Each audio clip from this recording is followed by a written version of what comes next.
So అందుకని మహిళా బిల్లుని కూడా పక్కన పెట్టేస్తున్నారు.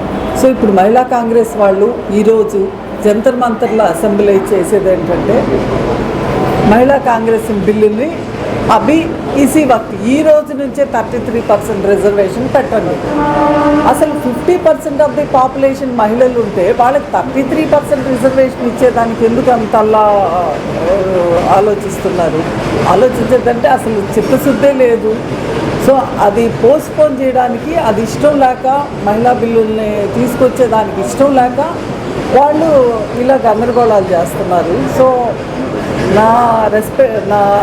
నేను రిక్వెస్ట్ చేసేది to all my respective colleagues, Nellore citizens, దయచేసి అందరు మహిళలు కూడా సో వర్క్ ప్లేస్లో వివక్ష ఉంటుంది, స్టూడెంట్గా వివక్ష ఉంటుంది, అక్కడ వివక్ష ఉంటుంది, ఇక్కడ ఉంటుంది, సేఫ్టీ లేదు, ఇన్ని చెప్తున్నారు.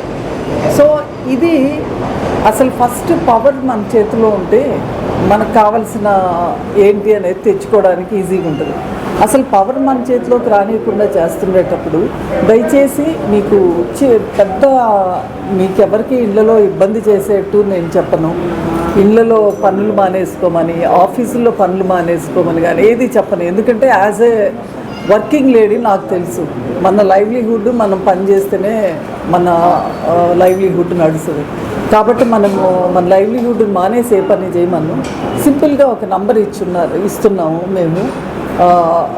నంబర్ అనేది దాంట్లో చెప్తారు.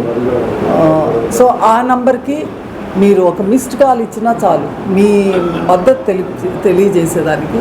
దయచేసి ప్రతి ఒక్కళ్ళు ఈ ఒక్క చిన్న పని చేయండి, ఎందుకంటే ఇది మన కోసం. సో ఇది పార్టీల వైజ్ కాదు, ఎవరైనా సరే ప్రతి మహిళ చేయాల్సిందిగా రిక్వెస్ట్ చేస్తున్నాం.